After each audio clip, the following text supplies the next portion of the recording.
The night Elizabeth Ashford poured tea for 26 guests, including the woman sitting in her chair, no one at the table dared lift their cup.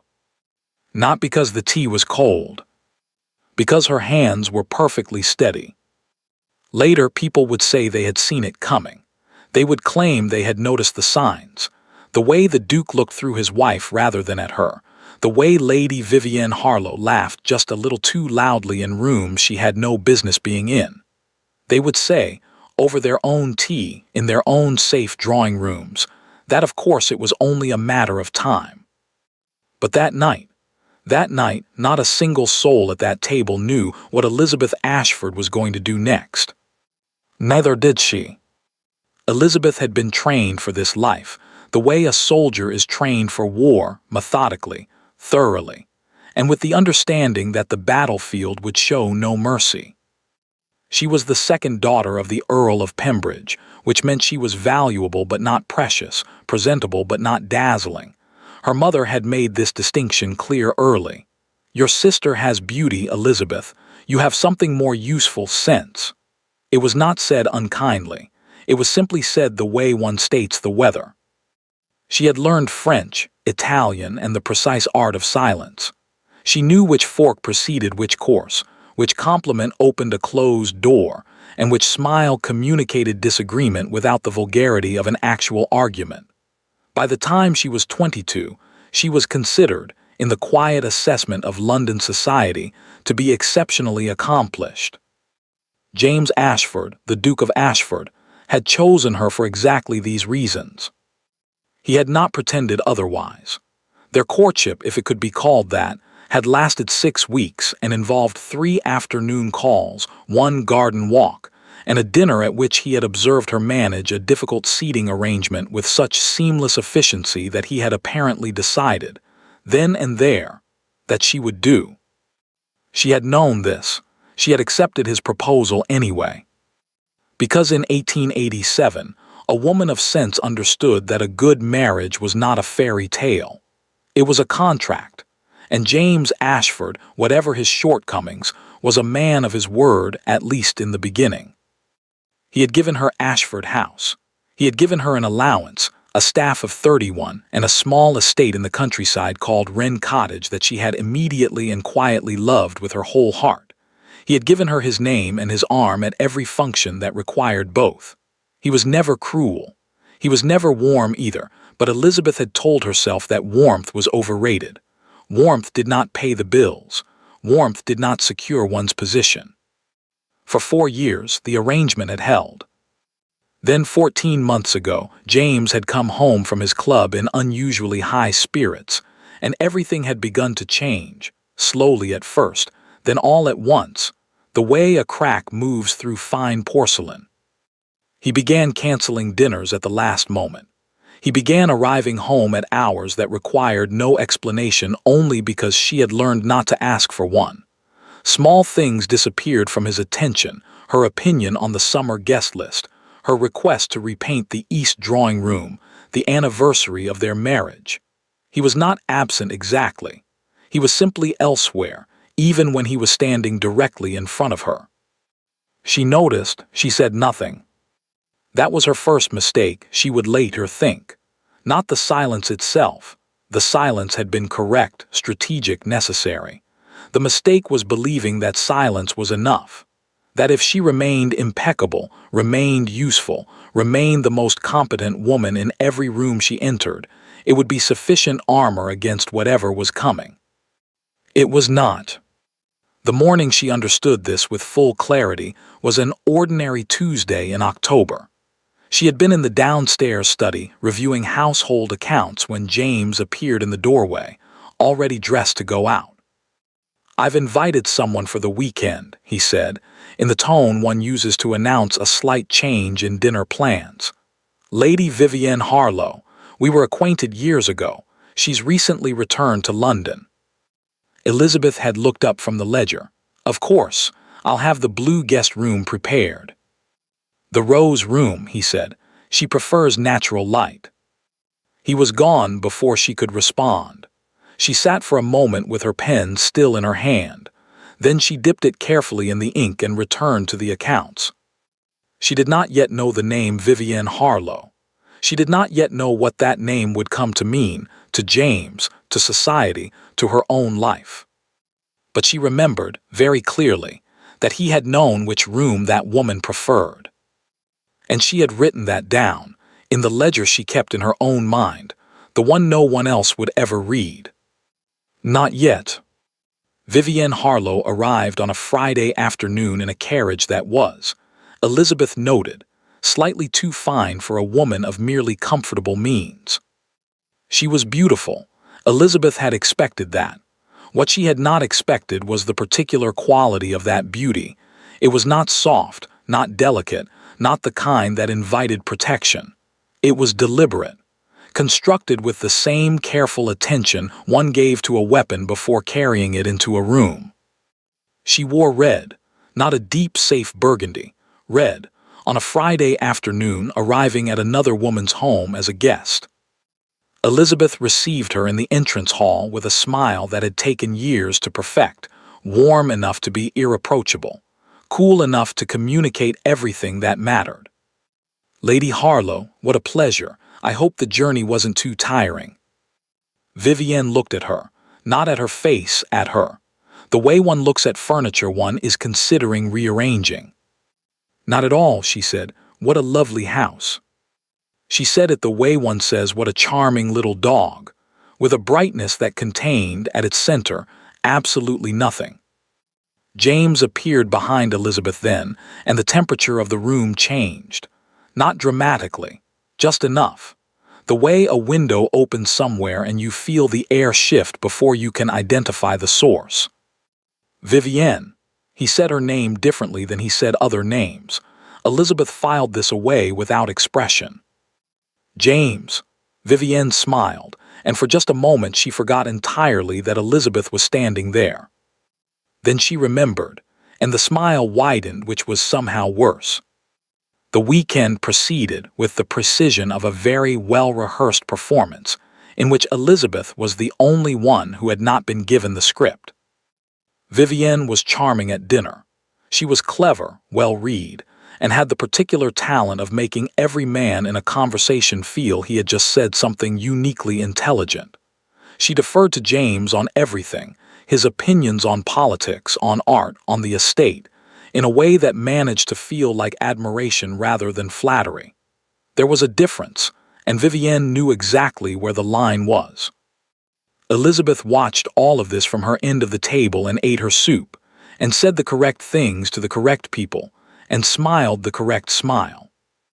On Saturday morning she found them in the garden. They were not doing anything improper. They were simply standing close together near the roses, talking in low voices, and James was laughing, really laughing, the way he had perhaps laughed before Elizabeth had known him, in some version of himself she had never been permitted to meet. She watched from the window for 3 seconds, then she turned away and rang for her maid. It was later that afternoon in the drawing room that the first real blow landed. The house party had gathered after tea. Someone, Lord Pemberton, she thought, had raised the question of the new railway expansion and whether it would affect property values in the north. Elizabeth knew this subject. She knew it well. Her father had spent 2 years navigating exactly this question with his own estate, and she had sat through enough of his conversations to have formed a precise and useful opinion. She offered it, clearly, concisely, without excessive decoration. There was a brief pause. Then James said, "Vivienne, you were saying something similar at dinner last week, about the northern lines." And Vivienne had smiled and spoken, and the conversation had moved toward her like a river finding a new course, and Elizabeth's words dissolved into the air as though they had never been said at all. No one was rude, no one laughed, no one did anything that could be pointed to later as an offense. That was the art of it. Elizabeth picked up her embroidery. Her stitches were, as always, perfectly even.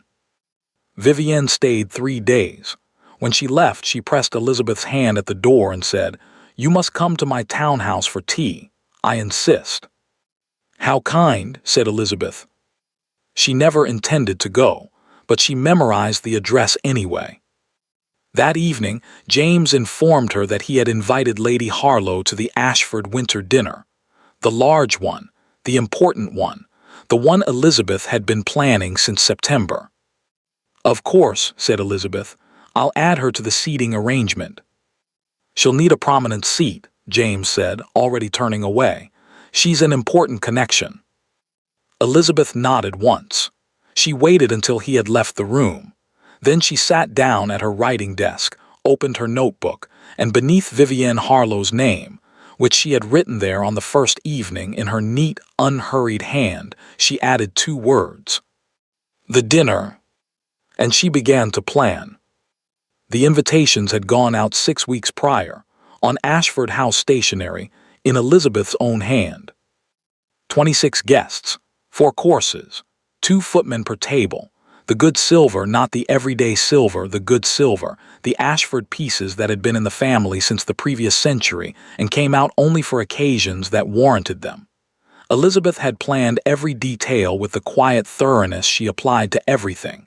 The flowers, the placement of the candles, the temperature of the rooms, the precise order in which the wines would be introduced. She had also planned the seating arrangement 3 times. The first version she had done in September before Vivienne, the second in October after the garden, the third, the final one, the one she had handed to the butler with a steady hand and an expressionless face. She had done the night James came to her sitting room and told her, in the same tone he used to discuss drainage repairs, that Lady Harlow would be sitting at the head of the table. Elizabeth had looked at him for a moment. "The head of the table," she repeated. "She is the guest of honor," he said. "It's the appropriate placement." "I see," she paused. "And where shall I sit?" He had the grace, at least, to look briefly uncomfortable. "You'll be nearby. It's simply a matter of—" "Of course," she said. "I'll adjust the arrangement." He left. She sat for a long time at her writing desk without moving. Then she picked up her pen, drew a single clean line through the 3rd seating chart, and wrote a 4th. The guests arrived at 8. They were the kind of people who noticed everything and said very little, which was, in Elizabeth's experience, the most dangerous kind. Lord and Lady Pemberton, the Countess of Wexham, who missed nothing and forgot nothing and had been keeping mental notes on the aristocracy for 40 years. Sir Frederick Alcott and his wife, 2 members of Parliament, a bishop, and 20 others who moved in exactly the circles that mattered, in exactly the ways that mattered. Vivienne arrived last. She wore ivory, not white ivory, which was somehow more pointed, and she entered the drawing room on James's arm with the ease of a woman who had decided some time ago that she belonged wherever she chose to stand. Elizabeth greeted her at the door. "Lady Harlow, so glad you could come." Elizabeth.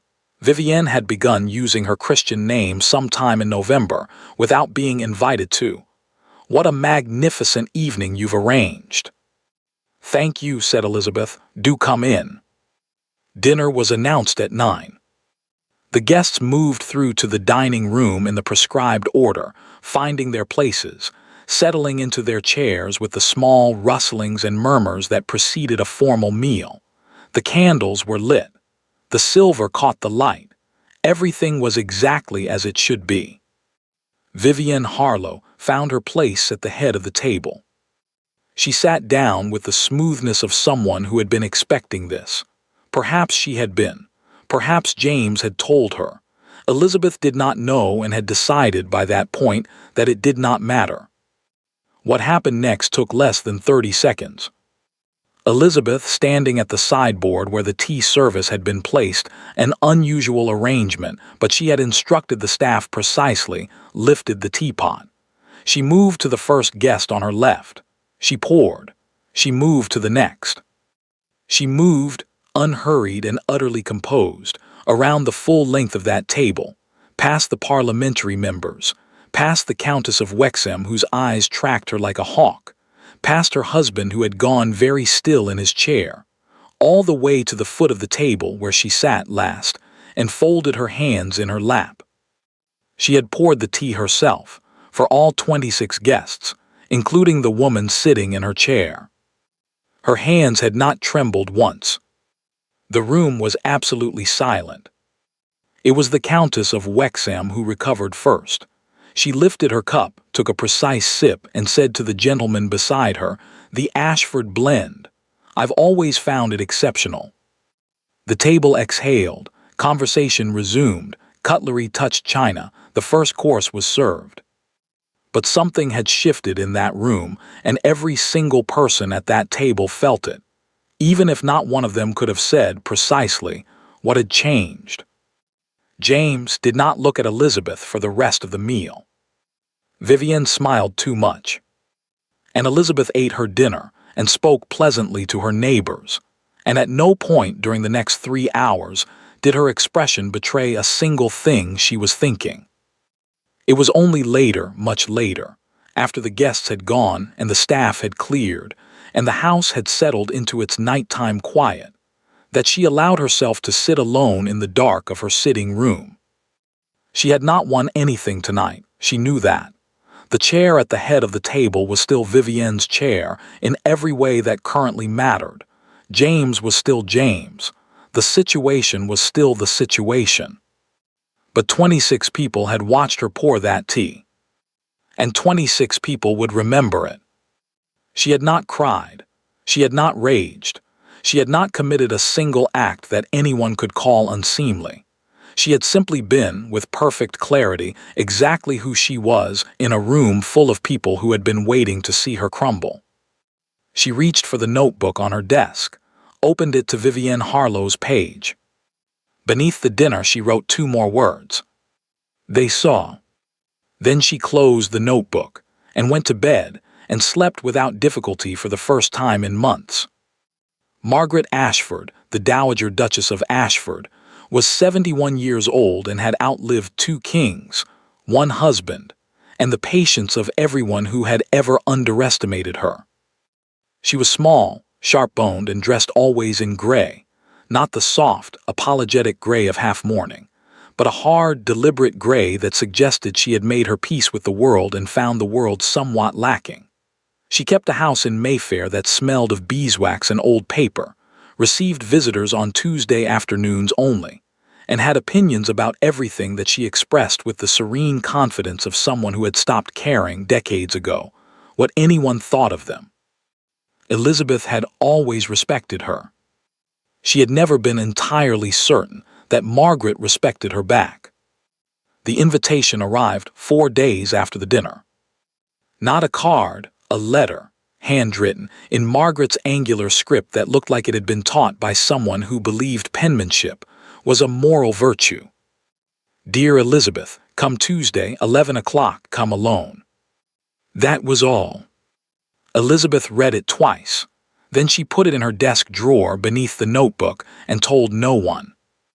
Margaret's drawing room was exactly as Elizabeth remembered it, crowded with furniture that had been expensive a very long time ago and had since become something better than expensive.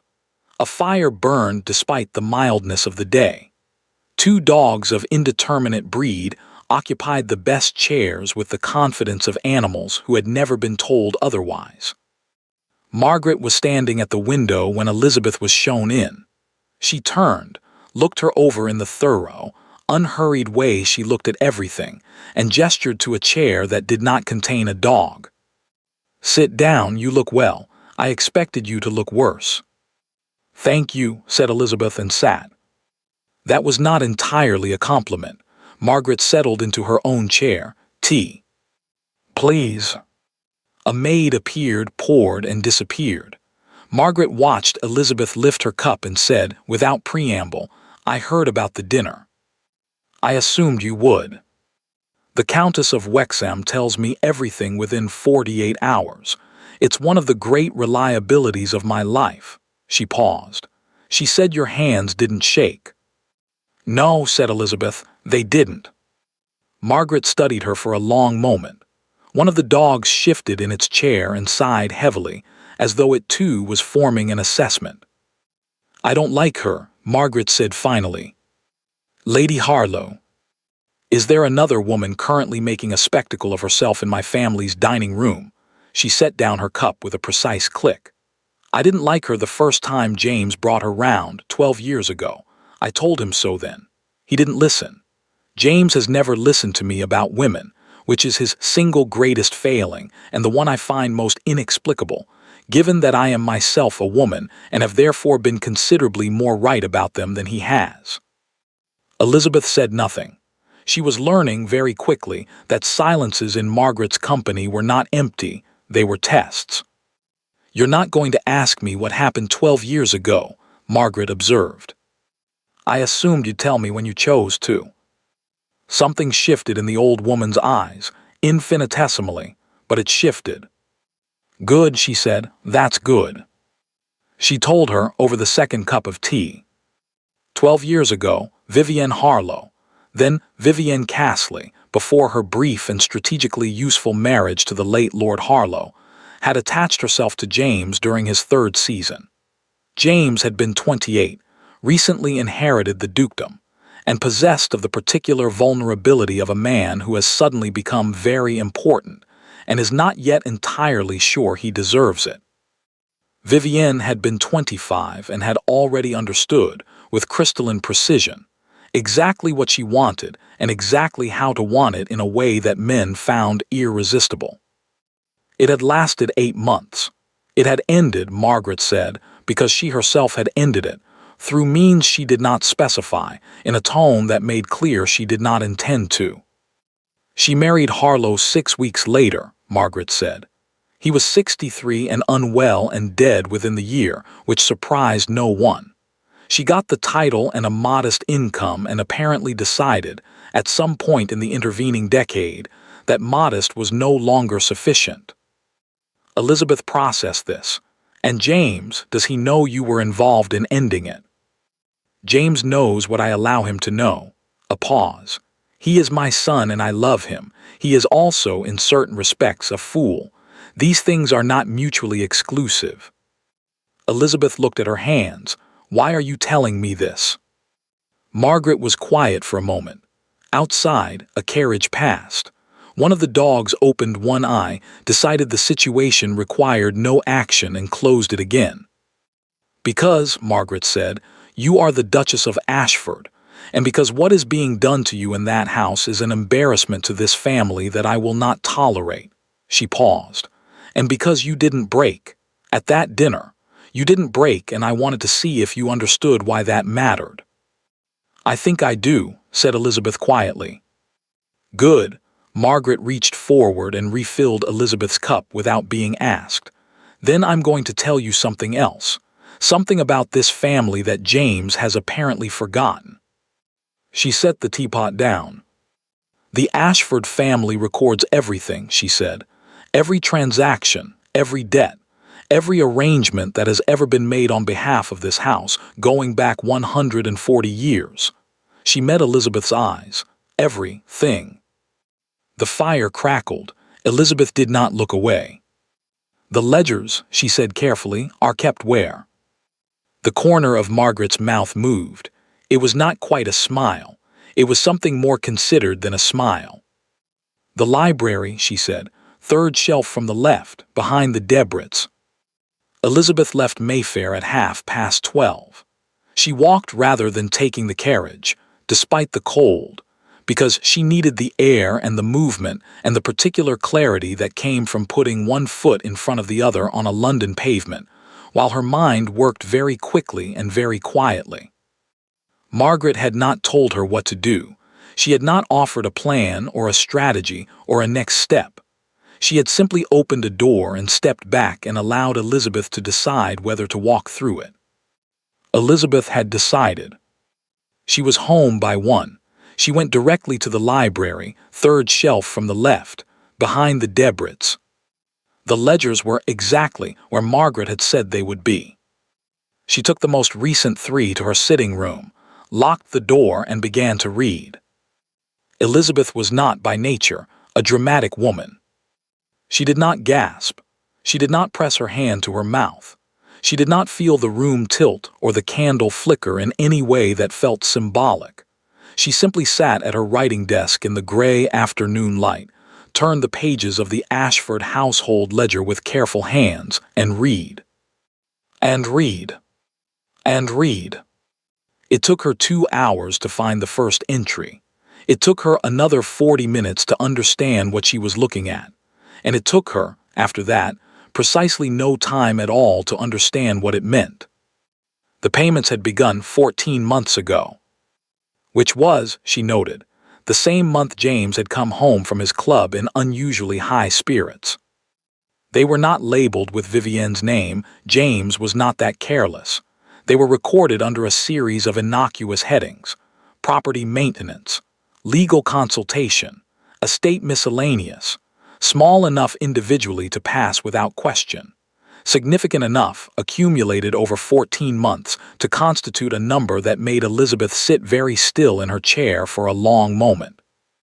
£4,200. She did her arithmetic twice. The number did not change. £4,200 drawn from the Ashford household accounts, accounts that were funded in no small part by the income from her own dowry settlement. Her father's money. The Earl of Pembridge's careful, unglamorous, thoroughly documented contribution to this marriage, being paid in monthly installments to Vivienne Harlow.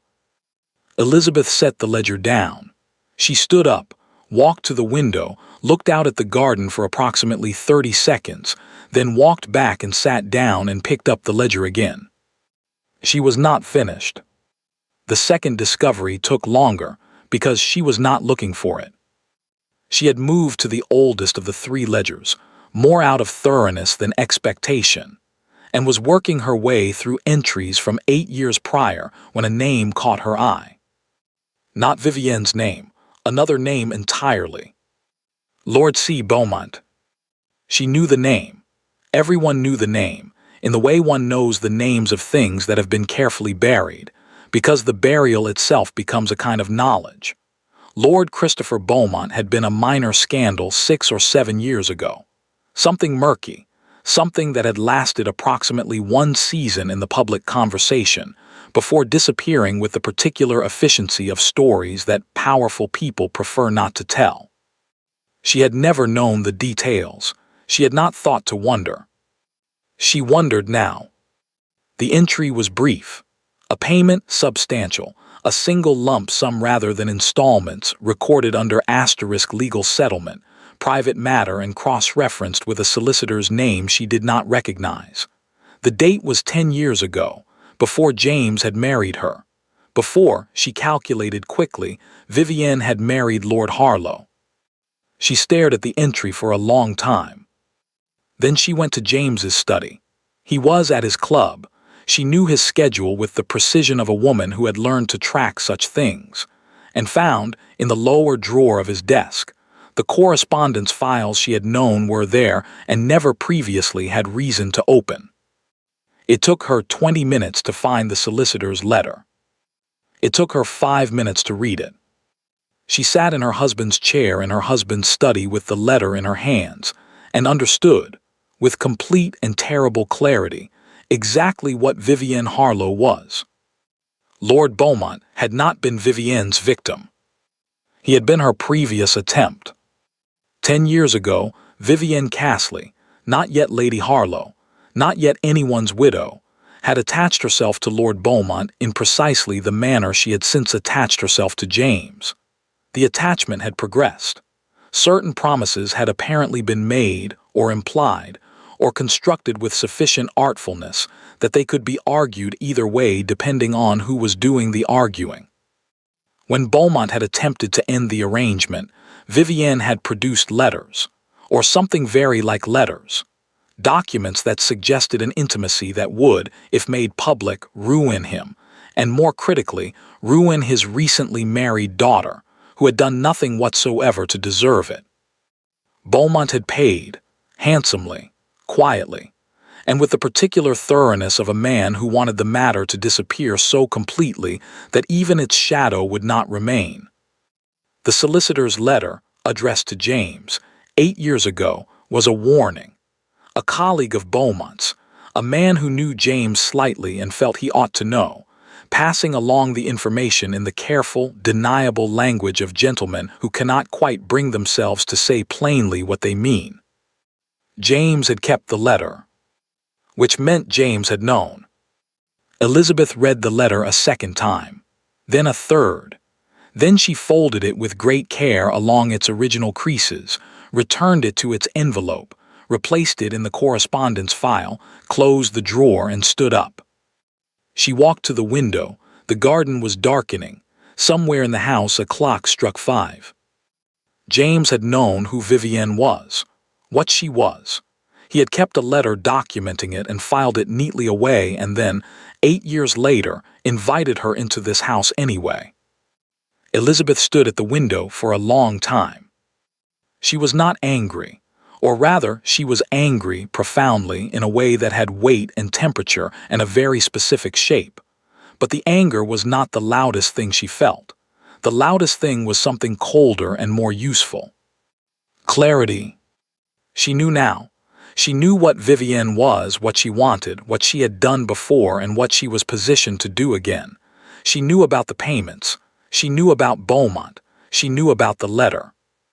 And Vivienne did not know that she knew. That asymmetry was, Elizabeth understood, the only advantage that mattered. She did not intend to waste it.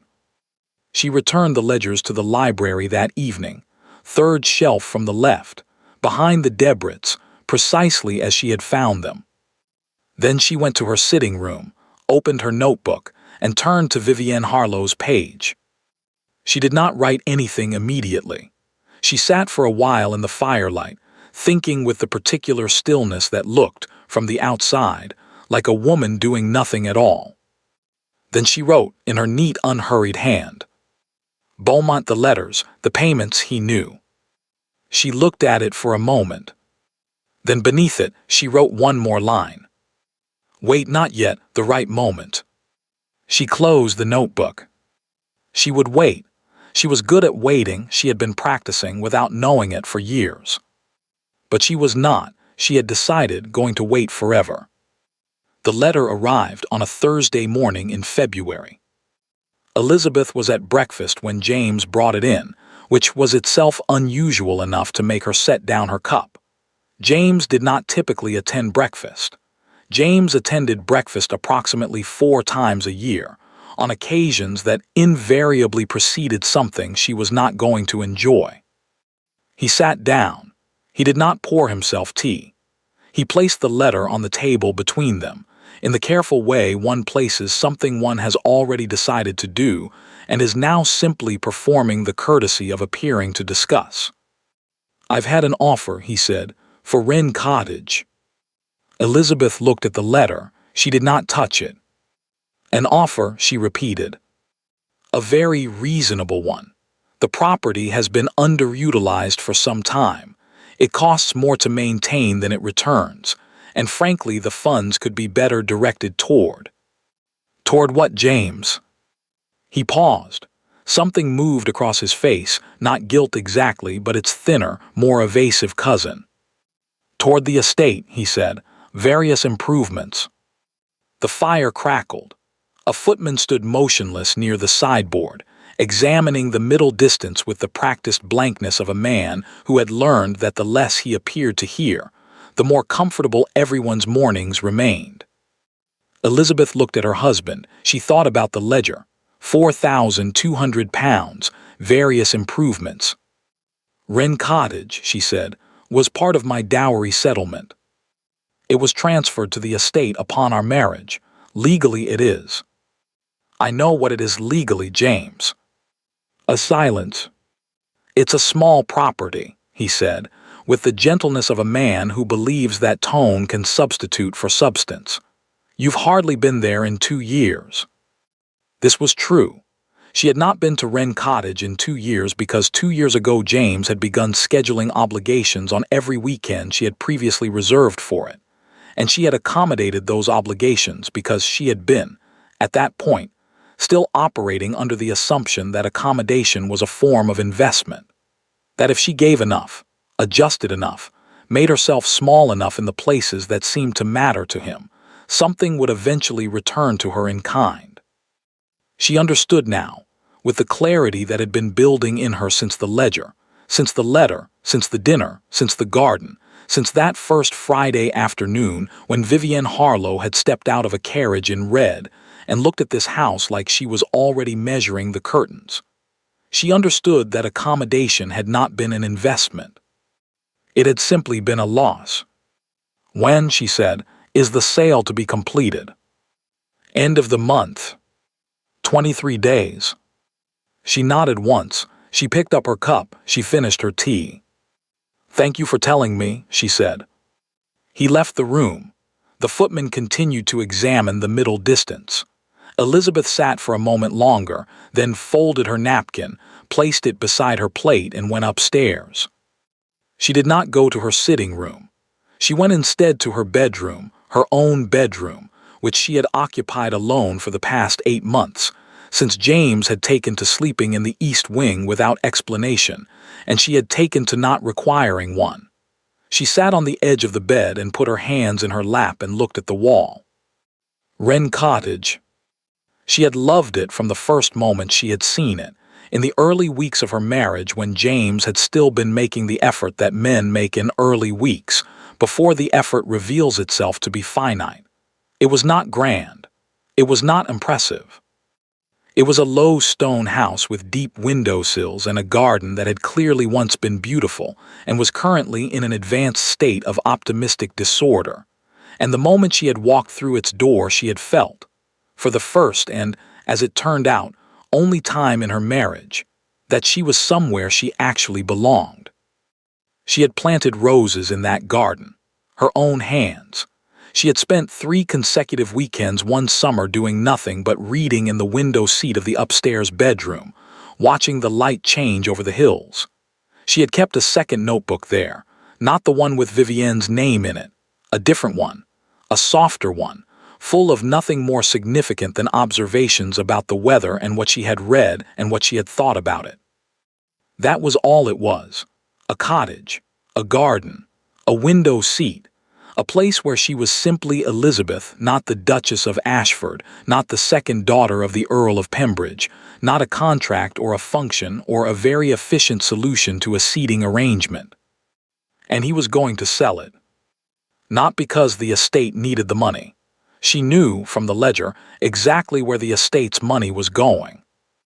He was going to sell it because Vivienne had asked him to, or because selling it served some purpose she had not yet identified, or simply because it was Elizabeth's, and he had, at some point without announcement, stopped seeing any reason to protect what was hers. She sat on the edge of the bed for a long time. Then something happened that had not happened in a very long time. Not since the garden, not since the dining room, not since the morning she had opened the ledger and found £4,200 disappearing into a woman's ivory-gloved hands.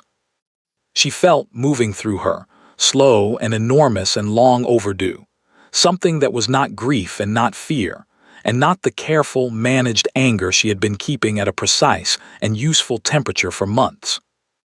It was rage. Clean, quiet, absolute. She did not act on it that day, nor the next. She waited 4 days, which was, she had calculated, the exact amount of time required for James to believe the matter was settled and move his attention elsewhere. Then, on a Monday evening while James was at his club and the house was quiet, she sat at her writing desk, took out a single sheet of paper and wrote a letter. It was not a long letter. It did not need to be.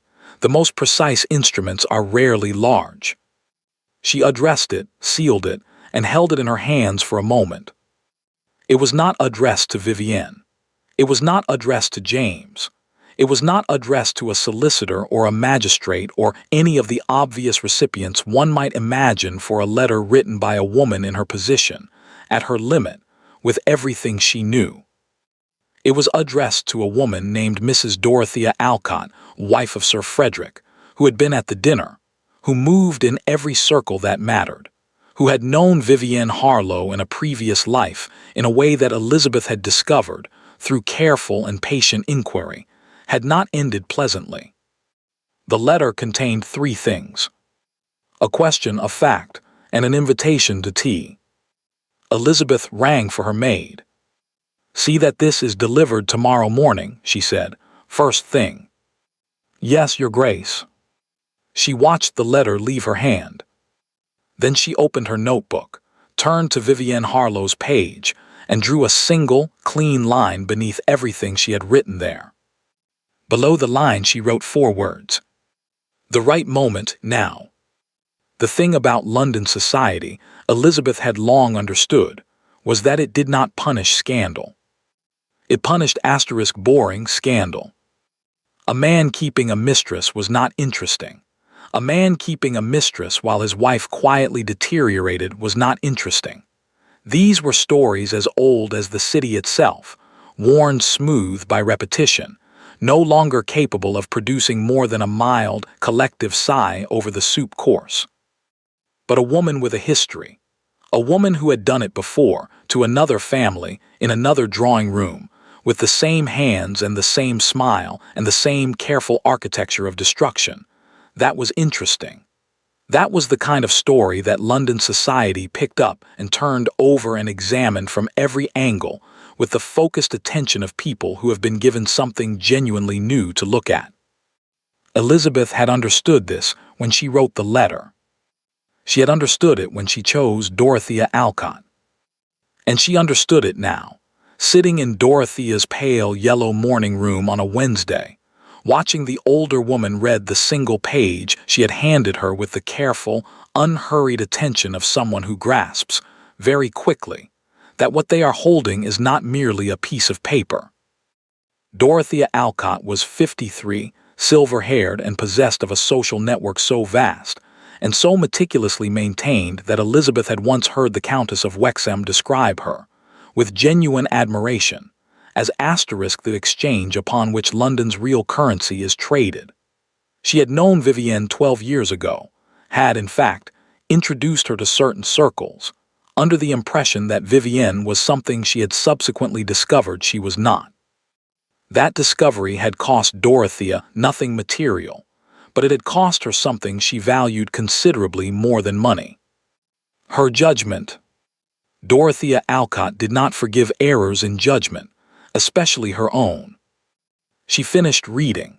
She set the page down on her knee. She looked at Elizabeth with an expression that was not quite surprise. It was more the expression of a woman who has been handed confirmation of something she has suspected for a very long time. "The Beaumont matter," she said. "You knew." "I knew something, not the shape of it." She tapped the letter once with one finger. "Where did you find this?" "I read carefully," said Elizabeth. Dorothea looked at her for a moment. Then she said, "Your husband knew about Beaumont." "Yes." "And invited her anyway." "Yes." A pause.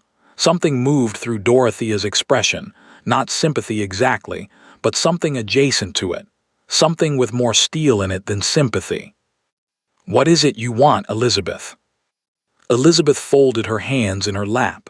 "I want the truth to be known," she said, "by the right people, in the right way." She paused. "I want it to happen without my name attached to it." "That asterisk," said Dorothea, "is a very precise want." "I am a very precise person." Dorothea looked at her for another long moment. Then she picked up the letter again, read one section a second time, and set it down. "Give me a week," she said. It took 5 days. Elizabeth knew it had begun on the second day, because James came home from his club with a particular quality of silence that she recognized. Not his usual silence, which was absent and distracted, but a new silence, tightly wound, aware of itself. She said nothing. She poured his tea. She asked pleasantly whether he had enjoyed his afternoon. He said yes. He drank his tea. He left the room. On the third day she heard, through the ordinary channels of household intelligence that she had spent 4 years quietly cultivating, a word to her lady's maid, a question to the housekeeper, the careful attention one pays to the information that moves through a house like water through walls, that Vivienne Harlow had cancelled 2 engagements. On the 4th day, the Countess of Wexham called unexpectedly at Ashford House and was received by Elizabeth in the front drawing room, where the 2 women had a conversation that was, on the surface, entirely about the upcoming spring charitable exhibition. Beneath the surface, it was about something else entirely. The Countess left after 40 minutes, kissed Elizabeth on both cheeks, which she had never previously done, and said, "You are looking remarkably well, my dear."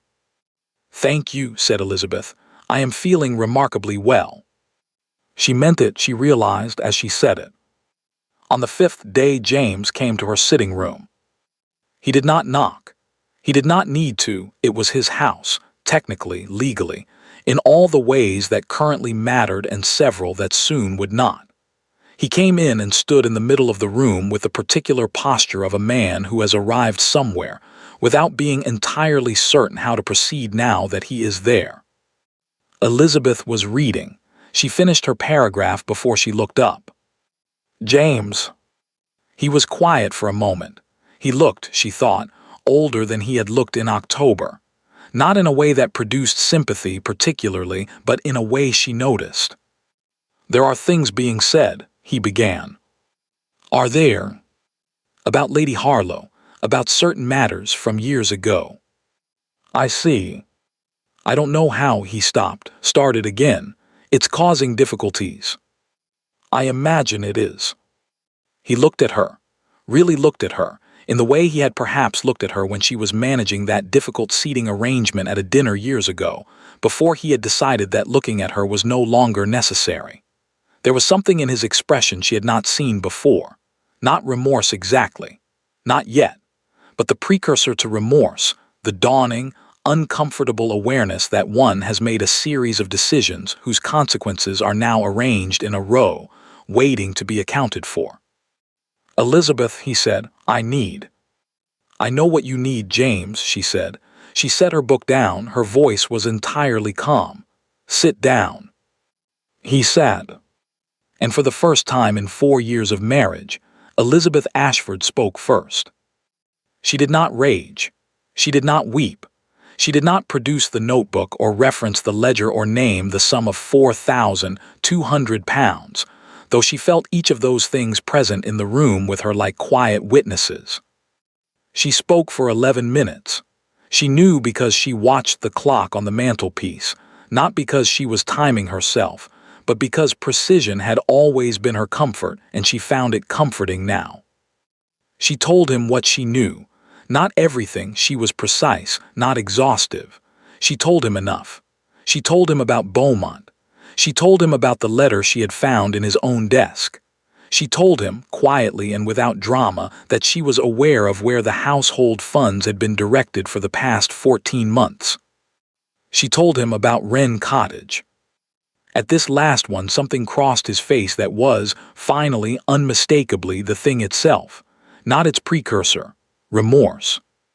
She did not pause for it. "I am not," she said, "asking you to perform contrition, James. I am not asking for declarations or explanations or apologies, though you owe me all 3. What I am asking for is very simple." She had thought about this moment for weeks. She had drafted it, revised it, discarded versions that were too soft and versions that were too hard, until she had found the one that was simply, precisely true. "I am asking for my chair back," she said. "My name, my household, my cottage," she paused, "and your actual respect, not the performance of it, the thing itself." He was quiet for a long time. Outside, somewhere in the street, a carriage passed. The fire settled. The clock continued its steady, indifferent count. "And if I can't," he said very quietly, "give you those things." Elizabeth looked at him with the eyes of a woman who had poured tea for 26 people, without her hands trembling, and slept, afterward, without difficulty. "Then I will," she said simply, "no longer need them from you." Vivienne Harlow left London on a Saturday. Elizabeth knew because the Countess of Wexham told her, with the satisfied precision of a woman delivering exactly the information she has been entrusted to deliver, at a Tuesday afternoon call she had not previously scheduled. "Retreating to the country," the Countess said, accepting her tea. "Indefinitely, one hears." "How unfortunate," said Elizabeth. "Isn't it?" said the Countess, and smiled into her cup. James came to her sitting room that evening. He knocked this time. "Come in," she said. He stood in the doorway. He had something in his hand, a document, folded. He crossed the room and placed it on the writing desk beside her. She looked at it without touching it. "The sale of Wren Cottage," he said, "has been cancelled." She nodded once. He did not leave immediately. He stood for a moment in the way of a man who has something further to say and has not yet located the language for it. "I knew," he said finally, "about Beaumont. I knew what she was." "Yes," said Elizabeth, "I know you did." "I thought," he stopped. "I don't know what I thought." She said nothing. She had learned over the years that some silences were kinder than words, and some were simply more accurate. "Elizabeth," he said, I think I would like to try." She looked at him. At this man she had married at 22 with clear eyes and realistic expectations, who had failed her in ways both careless and deliberate, who had looked through her for 4 years as though she were a very competent piece of furniture, and who was standing in front of her now with something in his face that was not a performance. She did not answer immediately. She thought about the chair at the head of the table, about the tea poured steady-handed for 26 people, about the cottage and the roses she had planted there with her own hands and the window seat and the notebook full of quiet things, about what it meant to try and what it would cost and whether she believed him. She was not certain yet. But she was, she discovered, willing to find out. "Then we will try," she said. The invitations went out in April. On Ashford House stationery, in Elizabeth's own hand. 28 guests this time, 2 more than the winter dinner, which was noted by exactly the people who notice such things, and interpreted correctly by all of them. The Countess of Wexham accepted within the hour. Dorothea Alcott accepted by return post with a handwritten addition at the bottom of her reply card that said simply, "I wouldn't miss it." Even Margaret, who declined most invitations on principle and had not attended a dinner at Ashford House in 3 years, sent word that she would come. Elizabeth read each acceptance as it arrived. She added each name to her list in her neat, unhurried hand. She did not remark upon any of them to James, and James did not ask, which was, she was finding, carefully and without rushing the finding, beginning to be less characteristic of him than it once had been. He had been trying, she had been watching. It was early days. She was not a woman given to premature conclusions. The preparations took 3 weeks. She approached them the way she approached everything, methodically, thoroughly, with attention to the details that other people considered beneath attention, and that Elizabeth had always understood to be precisely where the substance of things lived. The flowers she selected herself, from a florist on Bond Street who had been supplying Ashford House for a decade and knew, without being told, that the Duchess had opinions. The menu she composed with the cook over 2 long mornings at the kitchen table, tasting and adjusting and tasting again, until it was exactly right. The seating arrangement she drew up once, a single version, clean and certain, without revision. Her name at the head of the table. She looked at it for a moment after she wrote it. Then she handed it to the butler without comment and went upstairs to dress. The guests arrived at 8. She received them in the entrance hall, not the drawing room, the entrance hall, which was a choice and was understood as one. She wore deep blue silk that she had commissioned in January and not worn yet, because January had not been the right moment and she had known then that the right moment was coming. She was, everyone agreed afterward, remarkable. Not in the way she had always been remarkable, efficiently, competently in the background, making everything function so smoothly that her contribution was invisible precisely because it was indispensable. This was different. This was the kind of remarkable that takes up space. That does not apologize for itself. The Countess of Wexham, arriving on the arm of her husband, took both of Elizabeth's hands at the door and held them for a moment and said nothing at all, which from the Countess was the equivalent of a standing ovation. Margaret arrived last, as she always did, because she had been arriving last to events for 50 years and saw no reason to reform. She was wearing something other than gray, a deep charcoal that was, for Margaret, practically festive. She looked at Elizabeth in the entrance hall for a long moment with those sharp, assessing eyes. Then she said, "Good," and walked in. Dinner was announced at 9. The guests moved through in the prescribed order, finding their places, settling, the familiar small rustlings and murmurs of a formal gathering assembling itself. The candles were lit. The good silver caught the light, the same silver as winter, the Ashford pieces, the ones that came out only for occasions that warranted them. Elizabeth was the last to be seated. She walked the length of the dining room without hurry, past the parliamentary members and the bishop and Dorothea Alcott, who looked up as she passed and gave her the smallest, most precise nod, past Margaret, who did not look up but whose stillness conveyed everything, past James, who stood at his place at the foot of the table and watched her with an expression she had not seen on his face before and was not yet certain how to name. She reached the head of the table. She sat down. For a moment, just a moment, the room was absolutely silent. It was a different silence from the winter dinner. That silence had been shocked, suspended, the silence of people watching something they couldn't quite interpret. This silence was something else.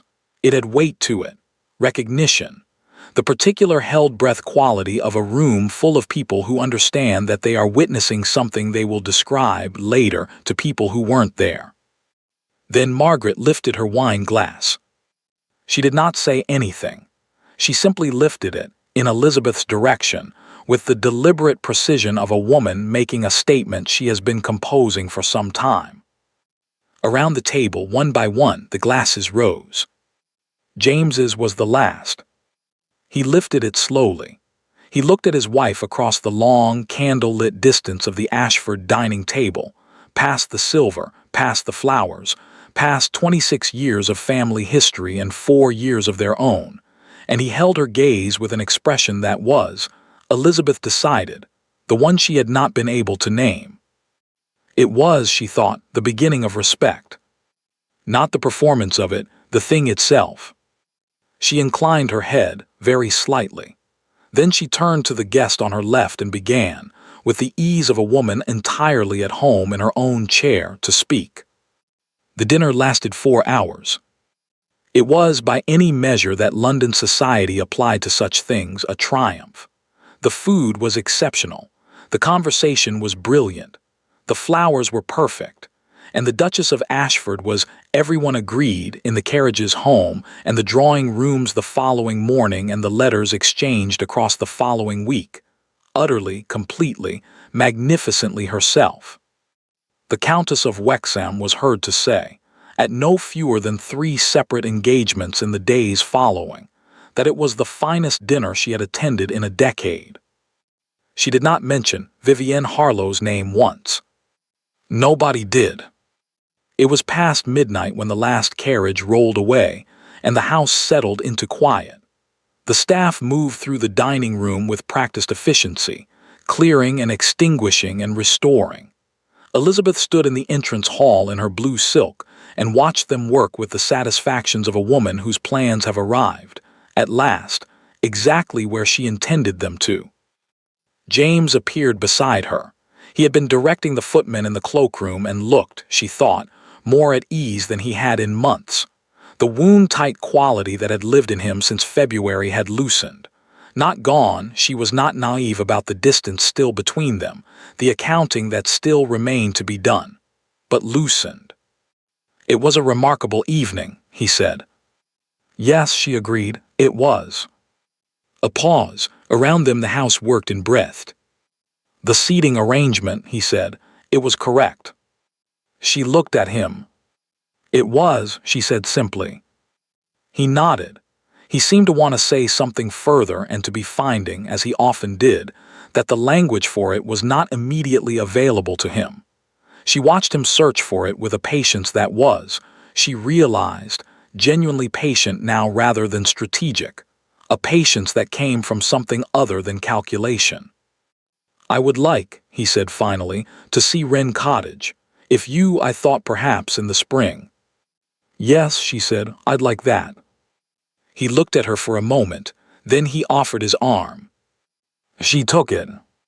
They walked together through the quiet house, past the portraits of the previous dukes and duchesses of Ashford looking down from the walls with their painted, inscrutable faces, through the hall and up the stairs, and the house was still and warm around them, and for the first time in a very long time it felt, simply, like home.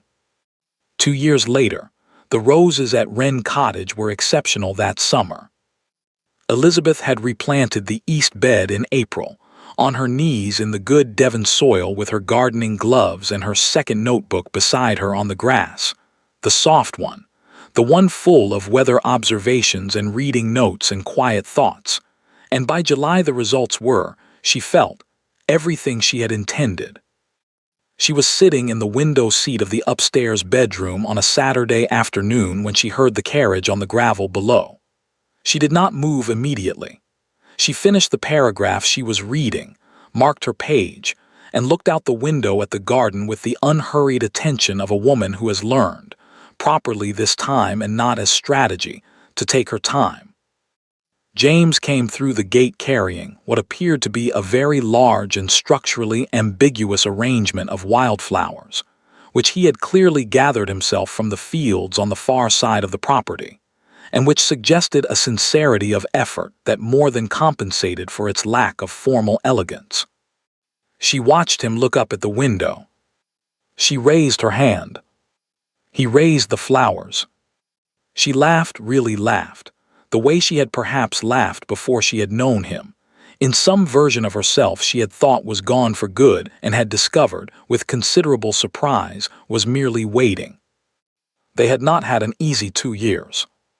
She would not have described them that way and would not have wanted to. Easy was not the right word for the slow, sometimes painful work of two people deciding to actually see each other after years of looking past each other in opposite directions. There had been difficult conversations, real ones, not the performance of conversation. There had been evenings that did not go well. There had been a week in November, 7 months after the April dinner, when she had seriously and soberly considered whether she had made the right decision, and had sat alone at Wren Cottage for 4 days thinking about it with the full weight of her attention. She had decided, at the end of those 4 days, that she had. Not because everything was resolved, not because the ledger was balanced, some debts, she had understood, were not the kind that could be settled in full, only acknowledged and carried differently, but because the man who had come to collect her at the end of those 4 days had driven himself, without the carriage, in the rain, and had stood at the door of the cottage with wet shoulders and said, without preamble or performance, "I should have come sooner. I'm sorry." That was the thing itself, not the performance. She had let him in. Margaret came to Wren Cottage in June. This was unprecedented. Margaret did not, as a rule, leave Mayfair between April and September, having long ago decided that the countryside was charming in theory and unreliable in practice. But she appeared one Tuesday afternoon in a carriage that looked slightly pained by the Devon roads, dressed in her usual deliberate gray, carrying a walking stick she did not appear to need, and a small package wrapped in brown paper that she placed on the kitchen table without explanation. Elizabeth made tea. Margaret sat in the good chair by the window and looked at the garden and said, with the satisfaction of a woman whose assessments have been vindicated, "The east bed is coming in well." "Yes," said Elizabeth, "it is." They drank their tea. Outside, somewhere in the fields, James could be heard having a disagreement with a gate that had been sticking since March and that Elizabeth had asked him twice to have repaired. The sounds suggested he had decided to resolve the matter personally. They also suggested he was losing.